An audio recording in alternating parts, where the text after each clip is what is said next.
Good morning. Angle that a little bit better. I am about to eat breakfast. This is my homemade McDonald's sausage egg McMuffin. So, I had wanted to do this. I think I had explained in a previous vlog that I wanted to work on my spending and eating habits. So, making it at home. Today is Friday, and I took off of work today because I have a doctor's appointment. So, yeah. I have a little State Farm mug here. That's all that we really have out at the moment. Our kitchen is still not complete, hopefully. Fingers crossed. We have cabinets, I believe, in a couple months from now. I'm not 100% sure. The guy came and did all the measurements, so I don't know if it's next month or March. Something like that. So, I am eating breakfast before I go to my doctor's appointment. I'm going to take a Xanax because I need to take labs today, and I am terrible with needles. So, yeah. But hopefully I will bring y'all along with me. I probably won't because I haven't been good about bringing y'all with me. Plus, I'm going to be on loopy pills, basically. It's going to kind of like tone me down because my anxiety gets through the roof. So I'm going to wait till like right when I go to leave, so it doesn't kick in or whatever till about like halfway to almost all the way there.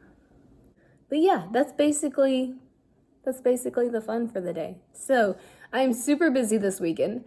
What I'm trying to do is take it one day at a time, because that's something that I really like with my anxiety. I like overthink a lot. So my goal for 2022 is to take one day at a time. Like, I have a super busy weekend this weekend. I have multiple stuff going on next week. I have multiple stuff going on the first week of February, I believe it is. So instead of me worrying about that, like, I'm trying to reel myself in and be like, you do not have to know everything. Don't have to overthink every little thing. But, so my goal is to take everything like one day at a time. So today I'm focusing on this and trying to keep myself contained, basically. Then after later on today, then I'll start thinking about stuff that I need to do for tomorrow. Because tomorrow I'm going to be getting up about the same time that I did today and going to do something else. That I will try to see if I can vlog some of that. I don't know if I will be able to because it's a workshop and I don't know if they're going to allow me to record or anything. So I will talk to them and see if I can, because I feel like this would be like a good educational thing for y'all to see. Y'all have seen me doing the trapping stuff in the past. This is something related to that. So I will try to see if I can get some little points in there. If not, then I will talk about it whenever I leave the workshop tomorrow. So if I don't vlog my morning, that is why. I will definitely try to vlog because I think I'm supposed to be there till like 2 or 3 o'clock. So it's like a trapping educational workshop. So that's tomorrow's. But today is a doctor's appointment, which I really need to get to. So I will talk to y'all later, okay? All right, guys. So I'm coming back and filling these in because I have not had time to yet. So after my OBGYN appointment, like, I had called them a couple days later. Everything came back fine, normal. Everything was, yeah. I was kind of freaking out because a couple years ago, like, I'm at the age now where they do PAPs. And so if you're a guy, I'm sorry. If you're a girl, you understand. If you're a young girl, you're not quite there yet. but that's what happens whenever you go to a gynecologist and everything. But mine was abnormal a couple years ago, and I never found out of my last year's results, so I was kind of freaking out about it. And so went in and was talking to them about it for last year's stuff. They said that everything was completely normal, is all regular, nothing to worry about. So I had freaked out a little bit, because I was like, if it's abnormal, why don't y'all tell me?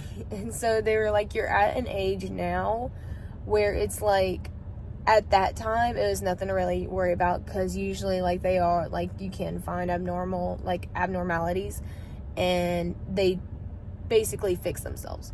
So they're like, if now, let's say I'm coming up on 25, so my next year, yearly, if something were to come up, then maybe they would call me in. So it's like, if you go in for a PAP and it's abnormal, if you are over, I think they said 25, 26, then it's an issue that they might want to look into. But if you're under 25, I think you start getting PAPs at 21, if I remember correctly.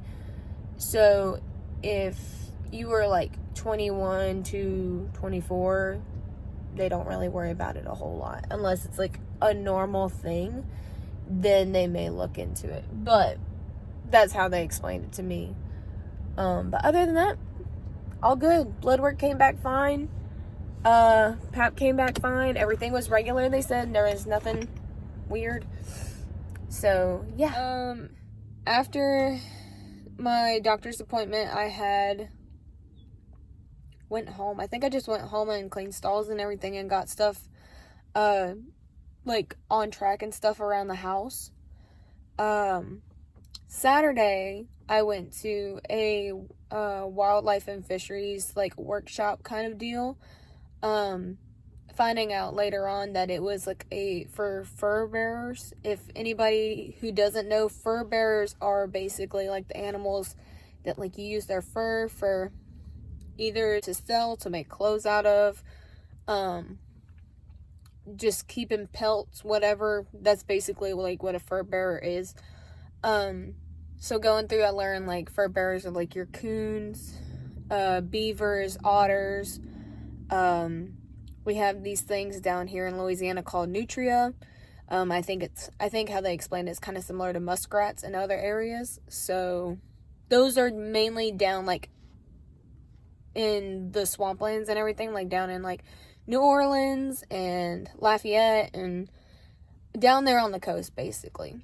So with the fur bearers, like, they do, like, trapping and stuff for the fur, how it is explained to me. And then, like, other things are, like, with the nutria, way back when, like, you could just bring their tail in after you killed it, and they would pay you money for it because it was a nuisance. So with that being said, like, basically, like, these animals that maybe burden farmers, the animals that, because they talked about some of them going to damage crawfish ponds and flipping over traps and eating crawfish. In Louisiana here, we do have a lot of crawfish farmers and everything. So, and the crawfish industry is booming. Let's just say in the state of Louisiana, I've heard of, there's one guy, I think that he does, like, a food truck or whatever of crawfish in Texas, I think is what he said.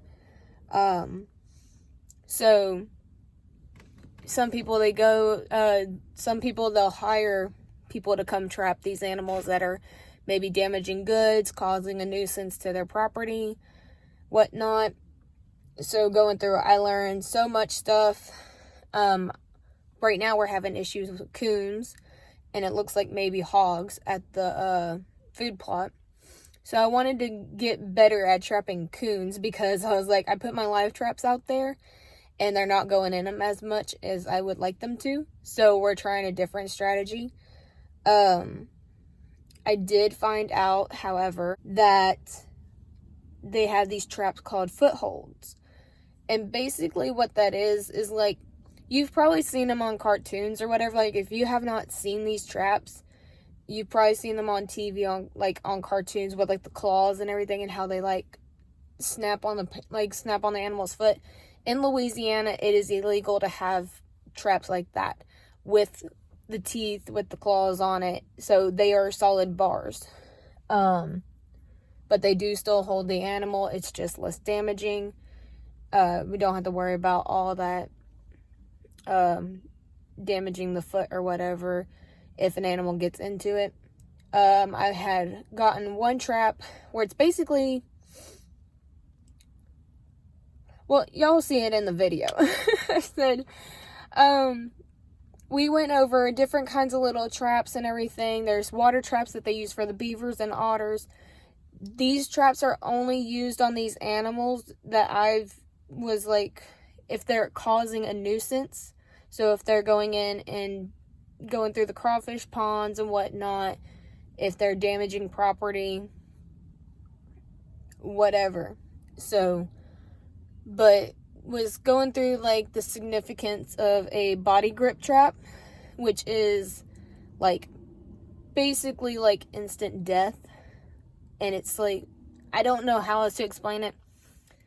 It's a bit intense because like they set one off right in front of my face and I was like, okay, that you need a backup.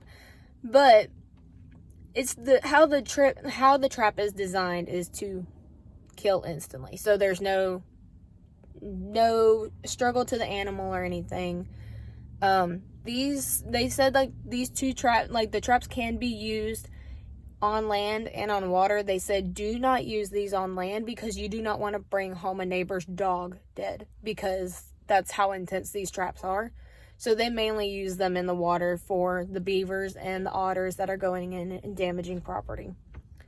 I don't know how often they're used. I don't know who uses them. I think maybe just the farmers. Like I said, I'm not 100% sure of everything that goes down in the south, in the swamps. I heard that people use them with nutria. And it's like, I want to say that they probably multiply like coons do. So, if you have one, how it is explained to me, like, you're going to have a lot. I don't think that they cut off the tails anymore to basically pay the person for killing it. I think that they quit doing that. Like I said, I just went to a workshop. They just explained some of this stuff to us, that they, like, some things, like, they no longer do the traps. They have to be going by guidelines of, I think it's BMPs is what they were referred to. So I have some clips here that it's basically just going through showing y'all like how the traps are used, what you do to set them. If maybe that you're into trapping, maybe go and get in contact with your local Wildlife and Fisheries establishment. That you guys enjoy these, and they may be a little bit boring. I'm gonna pan over some stuff. There are some of the people, like some of the guys, that I don't show their faces because they are minors, so I am trying really hard to not show faces of minors. I did ask the people for the trapping workshop. They said that I could go ahead and record. So they just want to bring more education to people. So, hope that you guys enjoy. So, what the toggle allows me to do is that if I want to take this trap off for any reason, I can easily remove it.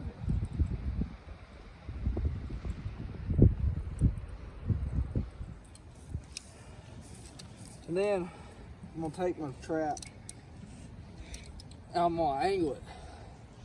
I want my dog at the back of my hole, at the back of my bed, but I want it catty cornered. So when he does step in it, it takes away his reflex to kick that trap out. Because when he steps in over the jaw, he can knock that jaw out with his reflex. When he steps over the levers, that reflex is gone because it's shutting on his sides. I put my dog at the back of my hole for pretty much the same reason. So if, when he does step in it, it takes away his reflex to kick that trap out. Because when he steps in over the jaw, he can knock that jaw out with his reflex. When he steps over the levers, that reflex is gone because it's shutting on his sides. I put my dog at the back of my hole for pretty much the same reason.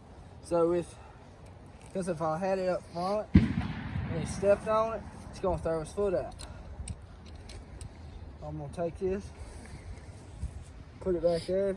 I'm going to take this dirt and let it in.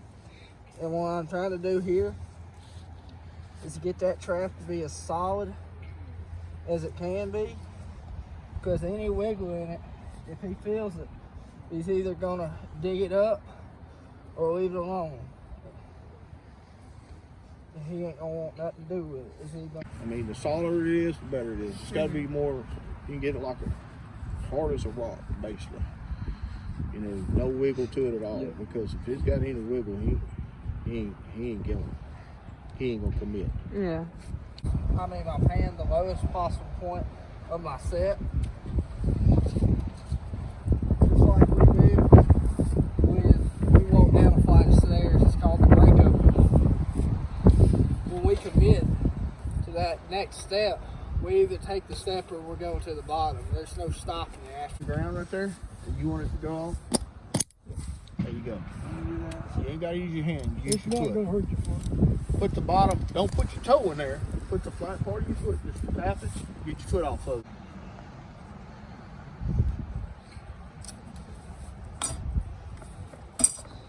They make it real easy. This is set for a bobcat. Now they're not too difficult to set by hand.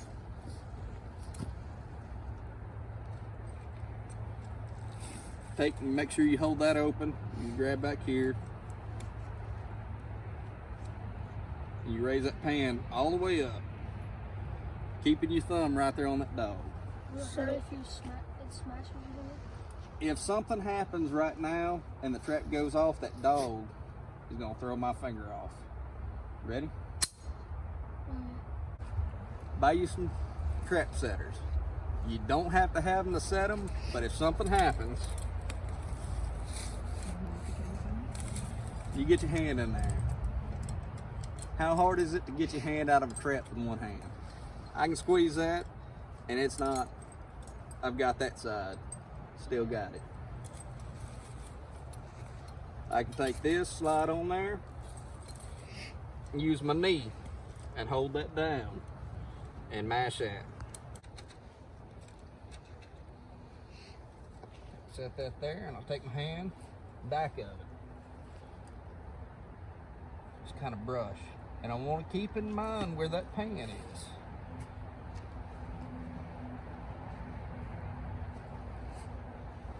See, I'm brushing all the way down to the pan.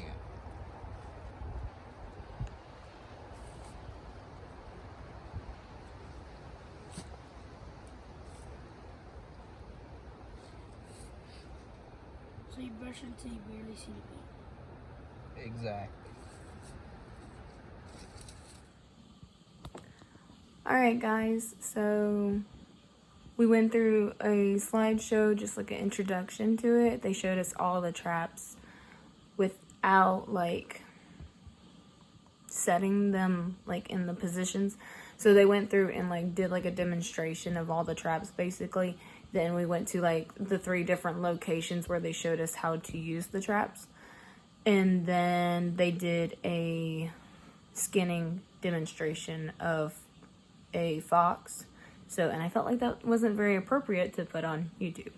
So, not on my channel at least. Maybe later on, maybe not. Not really wanting to show dead animals on here.